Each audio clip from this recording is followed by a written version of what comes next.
Primeira carta de Paulo para Timóteo. Paulo passou muitos anos viajando e agregando novas igrejas e desenvolveu uma grande equipe de colaboradores nessa missão. Timóteo foi um desses. Paulo foi até a cidade de Listra uma vez e conheceu as fiéis mãe e avó de Timóteo. Ele ficou impressionado com a paixão e devoção de Timóteo a Jesus. Assim, Paulo o orientou por muitos anos e, em dado momento, começou a enviá-lo em missões para diferentes igrejas.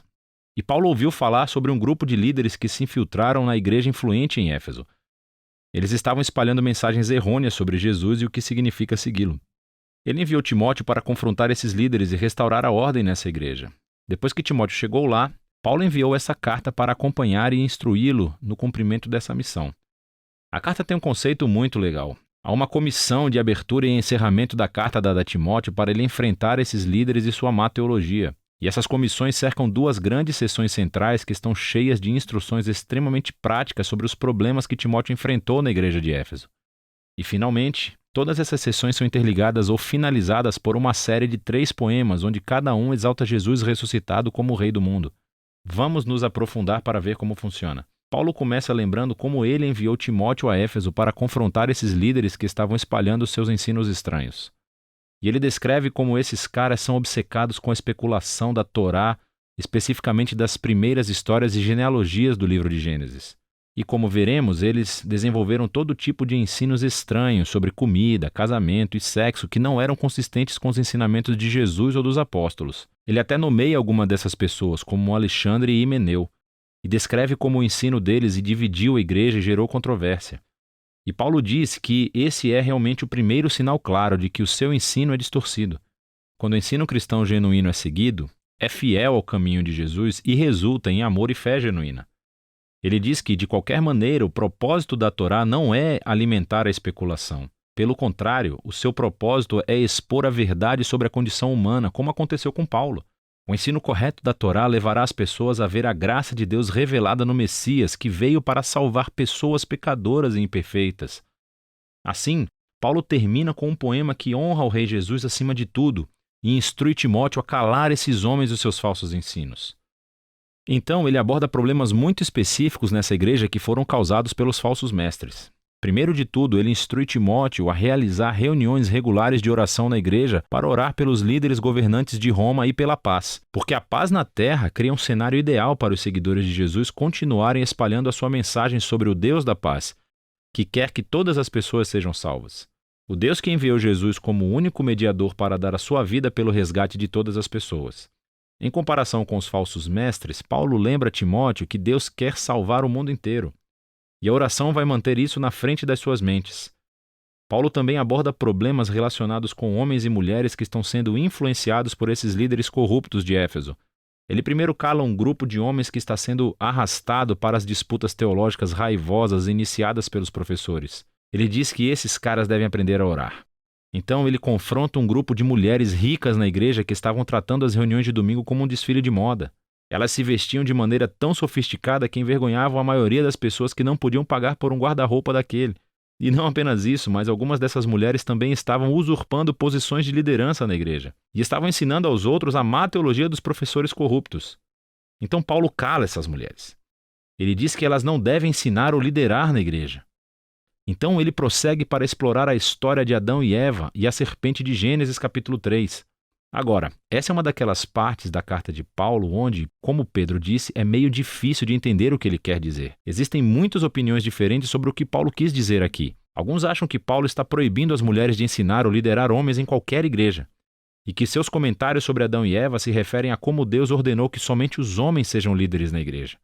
Há outros que pensam que Paulo está proibindo as mulheres de terem autoridade de liderança sobre os homens de uma igreja. Mas que, uma vez educadas, as mulheres devem e podem ensinar como líderes em uma igreja sob a liderança masculina. E há ainda outros que pensam que Paulo está proibindo as mulheres somente em Éfeso, e que os seus comentários sobre Adão e Eva são uma comparação de como essas mulheres foram enganadas pelos falsos professores. Qualquer que seja a sua opinião, para Paulo, está claro que essas mulheres efésias precisam estar sob a liderança de Timóteo e obter uma educação teológica adequada. E o objetivo é ajudá-las a crescer para que um dia possam se tornar as ministras de destaque que Paulo menciona em outras cartas, como Febe, Júnias ou Priscila. Paulo continua abordando essa crise na liderança. e ele chama Timóteo para nomear uma equipe pequena e saudável de maridos e pais que irão agir como anciãos ou administradores para a igreja. Esses devem ser homens de caráter e integridade excepcionais e trabalharão ao lado de uma equipe de diáconos. É uma palavra grega que significa servo. Esses são homens e mulheres que realmente lideram os ministérios da igreja e devem ter o mesmo tipo de caráter que os anciãos. Juntos, essas pessoas devem ser conhecidas pelos relacionamentos saudáveis que têm com suas famílias, porque isso demonstrará a sua capacidade de liderar na igreja, que é a família de Deus. E a maneira que eles vivem em comunidade deve ser consistente com a história de Jesus. O que é explorado no poema de encerramento sobre a sua encarnação, a sua morte, a sua ressurreição, a sua exaltação como rei e, em seguida, a propagação de sua nova família em todo o mundo. O segundo grupo de instruções de Paulo para Timóteo é novamente muito específico para os problemas causados por esses maus líderes. Primeiro, ele corrige a sua teologia ruim. Eles têm dito às pessoas para pararem de comer certos tipos de alimento, muito provavelmente carne, e pararem de se casar, o que Paulo acha ridículo. Então ele vai a Gênesis 1 e lembra a Timóteo que toda a criação de Deus é muito boa, incluindo a comida e o casamento. Tudo deve ser recebido com gratidão por aqueles que conhecem e agradecem ao Criador. Paulo então passa a abordar problemas sobre o cuidado da igreja com as viúvas. O que estava acontecendo é que esse ministério muito importante estava sendo usurpado pelas viúvas mais jovens e ricas, provavelmente as mesmas mulheres problemáticas do capítulo 2. Elas se inscreveram para o apoio da igreja, mas depois passavam seus dias dormindo com outros homens, espalhando fofocas e prejudicando a reputação da igreja na cidade. Paulo não tolera isso. Ele diz que somente as viúvas mais velhas, que não têm qualquer outro suporte familiar, qualificam. Essas a igreja deve mostrar o amor e a generosidade de Jesus. Paulo então aborda problemas que existem entre alguns homens mais velhos na igreja, e Timóteo deve respeitar a idade deles, mas não o seu mau comportamento, que parece estar relacionado com o álcool. Eles estão prejudicando a reputação da igreja em Éfeso e por isso Timóteo deve, em amor, confrontá-los a fazer com que renunciem à sua função, se estiverem em posição de liderança. Paulo acrescenta essa nota interessante, dizendo que isso não significa que o próprio Timóteo nunca deva beber. Considerando seus problemas de estômago, ele provavelmente deveria tomar um copo de vinho todas as noites com o jantar. Paulo então aborda um problema entre os escravos cristãos. Alguns deles estavam desrespeitando seus mestres cristãos. O evangelho cria igualdade entre os seguidores de Jesus. No entanto, Paulo acha que a igualdade precisa ser implementada de maneira estratégica, sem comprometer a missão e o testemunho da igreja. Se os cristãos se associarem às rebeliões de escravos, eles estão comprometidos. A transformação cristã da família romana teve que ser implementada estrategicamente para que os vizinhos pudessem ser persuadidos e não repelidos por essa nova visão de família de Deus.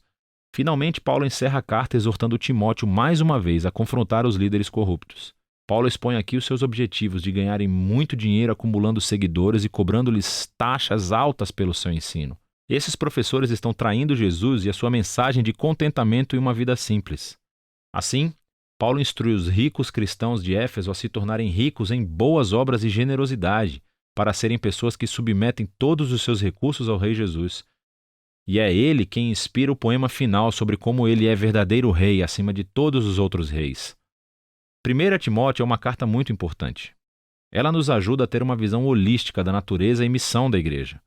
Então, aquilo em que uma comunidade de Jesus acredita irá influenciar diretamente como essa comunidade vive e se comporta em sua cidade. Assim, a sua teologia, as crenças, devem ser constantemente criticadas e formadas pela Escritura e pelas boas novas de Jesus. E a maneira como a igreja é vista pelo público é algo também muito importante para Paulo.